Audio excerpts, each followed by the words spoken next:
Everyone, good morning and welcome back to my new blog. তো কদিন আগেই তোমাদের সাথে আমি একটা পিকচার শেয়ার করেছিলাম আর লিখেছিলাম আইব্রো ভাত বলে। তারপরেই আমাকে হোয়াটসঅ্যাপে ফেসবুকে মেসেজ প্লাস কল করে আমার মাথাটা টোটালি খারাপ করে দিয়েছে, প্লাস পাড়ার লোকও। সেই জন্য আমি আজকে ওই ব্লগটাই তোমাদের সাথে শেয়ার করবো যে অ্যাকচুয়ালি দিনটা কিসের ছিল। So at first very very good morning from আস। আজ ইন্ট্রোতে আমি আর আমার মিমি সোনাই দেখো, আমি সকাল সকাল ব্লগটা স্টার্ট করেছিলাম আর মিমি সোনাই দেখো ফোনের দিকে তাকিয়ে আছে, এটাই ভাবছে যে মিমি কি করছে। এটা ঘুমু থেকে উঠতে না উঠতে মিমি আমার ভিডিও করতে শুরু করে দিয়েছে।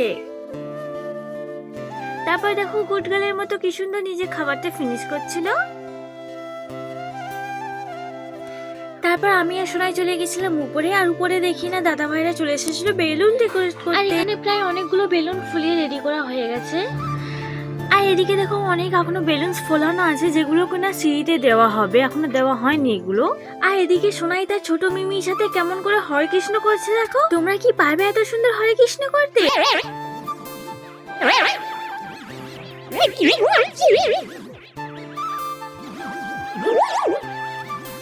একা একা অনেক মজা করেছে ও। এবার আমরা দেখতে গেছিলাম ওর গেটটা রেডি হয়েছে কিনা। প্রায় হয়ে এসেছে, বাট আর একটু বাকি আছে, যেগুলো কিনা দাদা ভাইরা ঠিক করছে। আর এই দেখো সেই জায়গাটা যেখানে কিনা ছোট্ট সোনাই বসে ভাত খাবে। কেমন লাগছে অবশ্যই জানিও। আর আমার তো ডেকোরেশনটা ভীষণই পছন্দ হয়েছে। দেন আমি চলে গিয়েছিলাম নিচে, আর নিচে দেখো গেটটা পুরো আমাদের কমপ্লিট হয়ে গেছে। এদিকে আমার দাদা আমাকে বলছে যে আমাকে কিন্তু একদম ব্লগে নিবি না। আর দেখো এটা হচ্ছে আমার দিদির বাড়ি, আর এখানে আমার বড় মেসুমশাই বসে আছে, আর আমার দাদা জুতো পরে আমি চলে এসেছিলাম বলে ও বকছে আমায়। আর তারপর দেখো আমি কিন্তু স্নান করে জামা পরে কিন্তু রেডি হয়ে গেছে, আর আমাকে কেমন লাগছে অবশ্যই জানিও। আর এদিকে আমার মামামও রেডি হয়ে গেছে, আর ওদিকে দেখো আমার বাপিও চলে এসেছে এখন। আর আমাদের সোনাও কিন্তু এখন রেডি হয়ে গেছে, আর ও ছোট দিদুনের কোলে এখন ঘুরু ঘুরু করছে। আর তারপর আমি গিয়েছিলাম ফুচকা খেতে, যেটা কিনা সব মেয়েদেরই খুবই পছন্দের একটা জিনিস। আর এদিকে কিন্তু অনেক গেস্টরাও চলে এসেছিল। আর সোনাই তার দিদুনের হাতটা খুব পছন্দ হয়েছে বলে খালি দিদুনের হাতটা নিয়ে টানাটানি করছে। আমার একটু ভুলে গেল ওটা ওর দিদুন না, ওটা হচ্ছে ওর ঠাম্মি।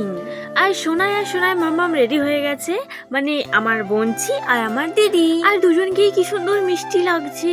তারপর সোনাই পাপা চলে এসেছিল, মানে আমার জিজু।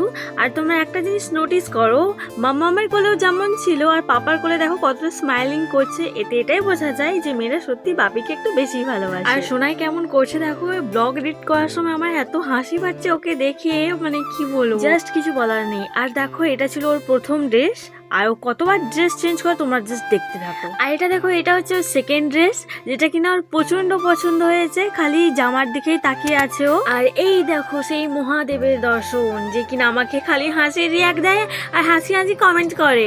বাট কি আর বলবো, কিছু বলাও যাবে না, বিগ ব্রো বলে কথা। এই দেখো মামা ভাগ্নি, আর এটা হচ্ছে সোনাই 3 নম্বর ড্রেস। আর দেখো ওকে দোল দিতে হবে, নাহলে ও কেমন কাঁদছে দেখো, ছবি তুলবে না, ওকে দোল দিতে হবে তারপরও হাসবে।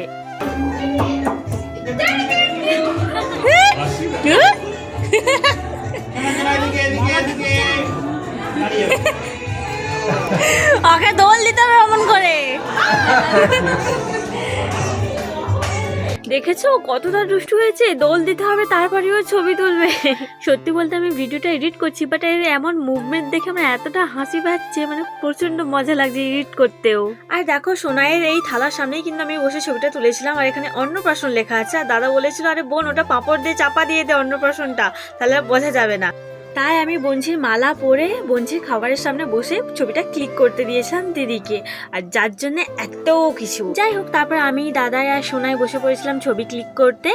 আর এই দেখো সোনাই কেমন ভাবে শশা খাচ্ছে দেখো, আমার তো ভীষণ হাসি পাচ্ছে। ওর মুখটা একবার জাস্ট দেখো, ওর দেখো মনে হচ্ছে একটু ঝাল লেগেছে। ও ভাবছে যে মামা দেখো আমাকে কি খাওয়াচ্ছে আজে বাজে জিনিস।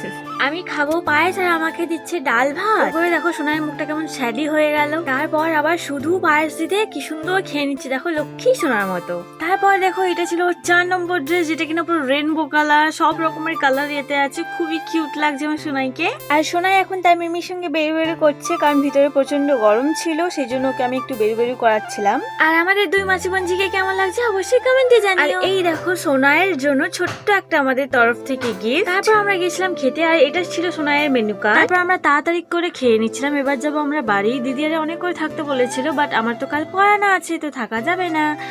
সো এট লাস্ট খাওয়া দাওয়া শেষ করে বাবির সঙ্গে রওনা দিলাম বাড়ির দিকে। তো চলো আজকের মতো এইটুকুই, দেখা হচ্ছে নেক্সট ব্লগে। আর আজকের ব্লগটা কেমন লাগলো অবশ্যই জানিও। আর এখন টাটা সবাইকে।